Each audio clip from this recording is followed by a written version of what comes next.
My research was on environmental factors and child development. My question is, how is the development of a child affected by society or environment in which they are living in during their developmental stages? I start off my paper by talking about nature versus nurture.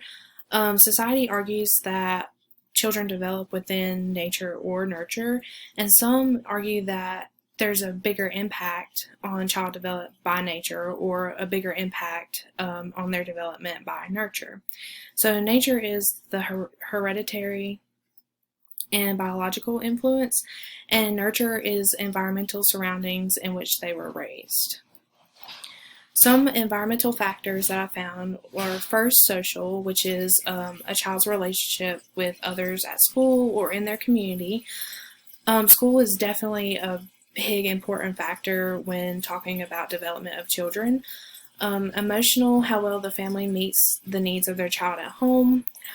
Economic, how well the family can provide financially for the child. And of course, physical, which is exposures to drugs, alcohol, tobacco, or any other toxins such as lead. And of course, locations of the home, which would be state or even neighborhood.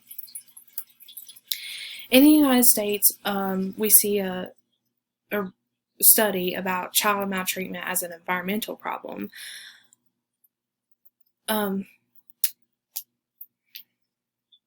They wanted to find social environmental effects on functioning families and how that is important to child development. They chose 77 communities within the area of Chicago, Illinois, and the metropolitan area.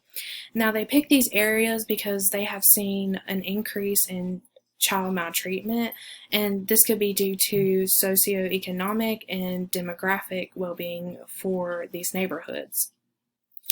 Their results showed that higher risk neighborhoods of child maltreatment are because of social disorganization and lack of social coherence, and lower risk neighborhoods of child maltreatment is because of having stronger social environments.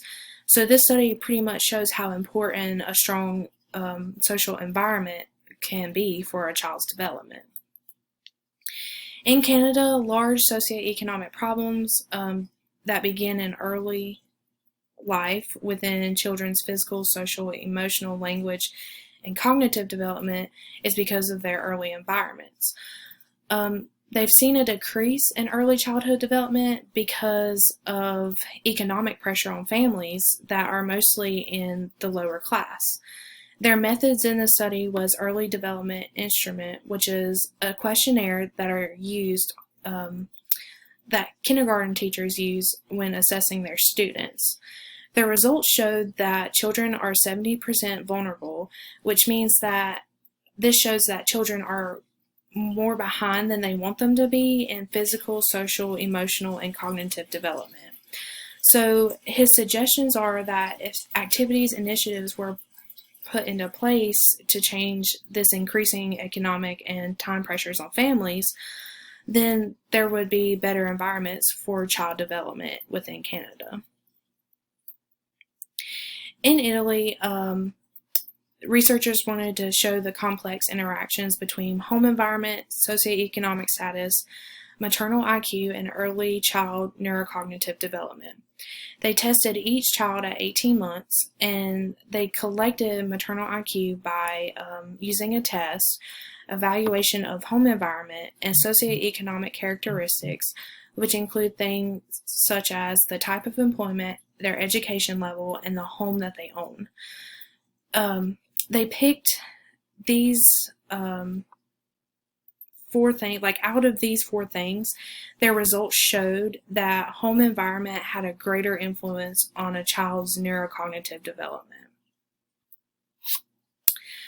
In Greece, children's opportunities to play outside have decreased over the years. And outdoor play is really important, not only to physical health and well-being, but also child development as well. They have seen this decrease in outdoor play because of limited space, traffic, fear for children's safety, and an increase in screen-based entertainment. Now, scholars in Greece think that this limited time of outdoor time is okay because they've seen an increase in academic scores.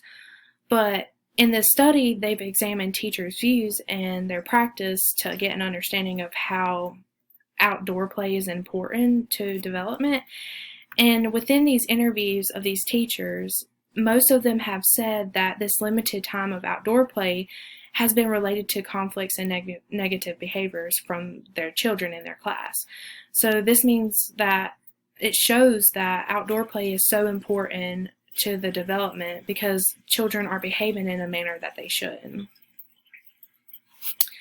My conclusion was that environment is an important part of a child's development, as you can see within these previous studies.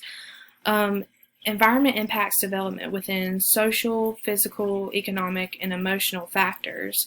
And I think it's important to realize that development is important and it should be essential when finding the right environment for a child to grow and learn in, whether it be at home, at school, or any other type of environment that they're in.